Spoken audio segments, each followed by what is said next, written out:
Hi everybody and welcome back. In this video I'm going to be talking about color inspiration. I've been asked how I come up with the ideas for the colors that I have on my website, the colors that I dye my yarn. Where do I get those ideas from? Some of you have wondered. And the answer is I can get inspiration from pretty much anything. But I'd have to say a big influence for me is the environment that is around me. So just going out into nature and seeing all the beauty and color that's there, that is an endless source of inspiration. Also, other sources that I go to are artwork. Music can sometimes be a source of inspiration. Movies. You know, there's so many places that you can be inspired. Memories can bring up connections in your mind where it reminds you of a certain color and you want to capture that essence that's in your mind. And sometimes inspiration is provided for me. So that's the case. That was the case in this instance. In the video that you're going to be seeing shortly, I was given pictures to base a color on. Now, I've worked with Laura Nelkin. She is a wonderful knitwear designer, and I worked with her before on creating a color for her that she wanted to use in one of her designs. So if you go back to, I believe, episode 5, so from the Dye series, I have a series of videos called From the Dye Studio. And episode 5 deals with one of the colors that I created for Laura Nelkin. So you can go back and refer to that. So we have a pretty good relationship. So she asked me to collaborate with her a second time on another color for an upcoming design that she was doing. So that took place early last year. The beginning stages of coming up with that color. So it takes the process does take a while. I have to come up with some sample colors and I show these to her to see if it's going in the direction that she wants. And then of course she has to plan out her design and knit the design and write the pattern so that it can be available for others to work with. And then everything comes together. The color that I create for her, the yarn that she specifies that she wants it dyed on, and then the final product is when those two things come together, the color, the yarn, and her design. And we end up with a beautiful artistic collaboration. So that's what you're going to be seeing in this video. I'm going to take you along with me right from the beginning, from the planning stages. So this, like I said, this happened early last year. And then I didn't dye the yarn for the final project for her until, when was that? Until last summer when we were out west in BC. So I'll show you some of that as well. Probably I'll have this video in 2 parts, and so the second part will be actually dyeing the good copy of the color on the yarn that she wanted. And she ordered quite a bit of it, and we dyed it while we were staying in a cottage in the mountains of BC. If you haven't seen any of my videos about that, I do have a few up that document our trip. So you can go back and look at those, and I'm sure that you'll find those enjoyable. But we're going to go a little more in depth in this one, and we're just going to dedicate this episode, this and the next episode, to that special colorway, that special collaboration that I did with Laura Nelkin. So I hope that you enjoy it. Sit back, relax, and let's get on with it. Oh, one more thing. I forgot to show you the progress on a knit design that I'm working on right now. I just thought, why not share a little of the progress along the way. At least it helps you to see that designing knitwear does take some time. So I thought it'd be fun just to, you know, in between videos, show you the progress that I make. And then of course I'll dedicate a video specifically to this. So here it is so far.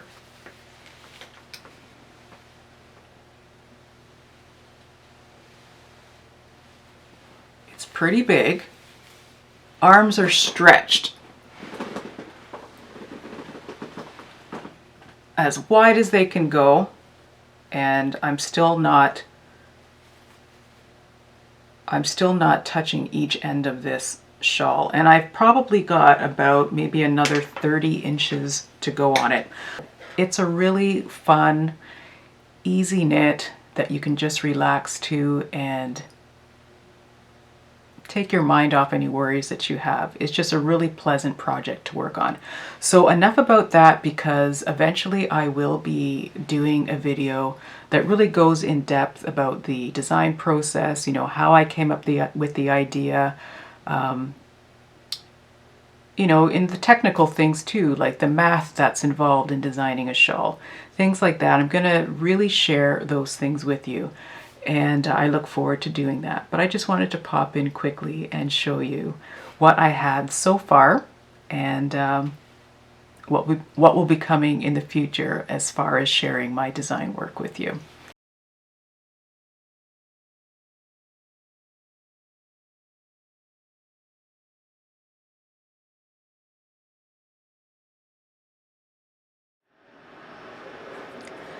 As with all of my colors, I always start with really detailed notes. That's so important, especially if you want to be able to recreate those colors. So not only will I write down the colors I used, but I also write down the order that I laid those colors down on the yarn, the amount of water that I put in the pans, the amount of acid, when I added the acid, you know, even the way that I arrange the yarn in the pans. You know, I'll write down everything that I think will help me to recreate that color. So you saw the reference photo that I'm using. So instead of just trying to copy exactly what I see in that reference and come up with like a dyed yarn copy of that reference photo, what I'll do is I'll focus on different parts of the reference and pull out like maybe 1 or 2 colors and just focus on that. I find that when I do that, it helps me to really be more creative. It helps me to see more than what is maybe obvious in the photo. And when I do that, I can usually come up with several different, like totally different colorways, even though I use just the one reference.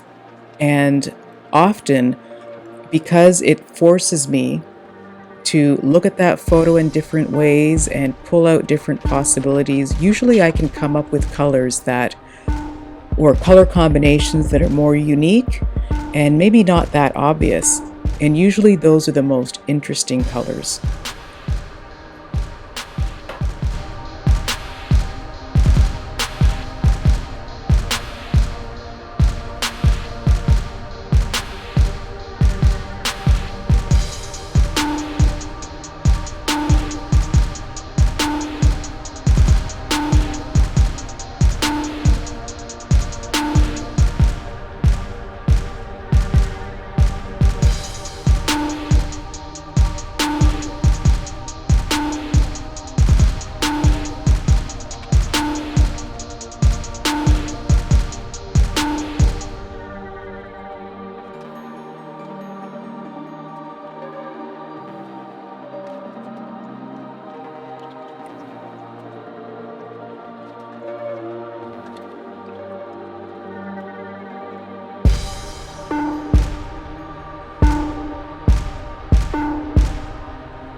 So I'm not going to do much more talking. Just sit back and relax and watch as the creative juices flow, as I try to pull out certain elements out of that reference photo and come up with something unique and different. You'll see me also continue to write notes as I dye the different colors, because sometimes I really don't know what I'm going for until I actually start applying the dye.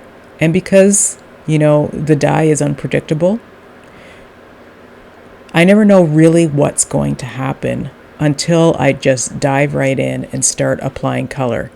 So even though I might have an idea in mind, that idea can change depending on what I see happening in the pan, on the yarn, how the dye reacts. And usually I'm always surprised and things go in a direction that I didn't anticipate. And you know what? That's exciting. It's fun. It's interesting. It keeps me on my toes and helps me to keep adapting and, changing and, adding colors or changing the ideas to make what's happening in that pan successful. And of course, like I mentioned, I continue to write those changes down so that I can, of course, repeat that color later on. So just watch as I continue and enjoy the music, and you'll see the magic happen.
So which of these colors were your favorite?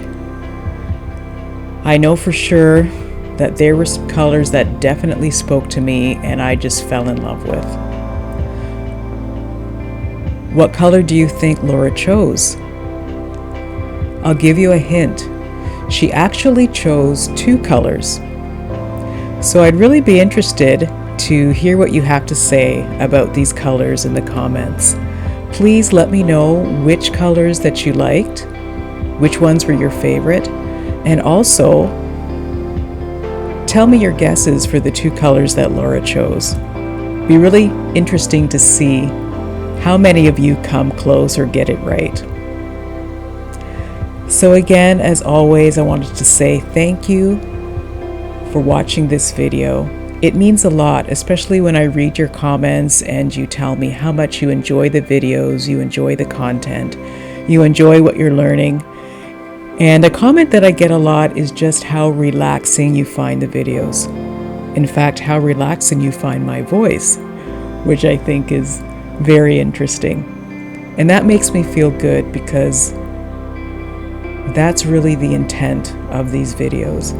I just want to provide something that will make you feel good, make you feel relaxed, and just give you a little bit of enjoyment. So I'm so glad that these videos are being well received. As always, if you like what you're seeing, please like, share, comment, subscribe to my videos if you don't want to miss any of the content. You can hit the notification bell so that you will be notified when I put out new videos. And again, thank you so much, and until next time, bye.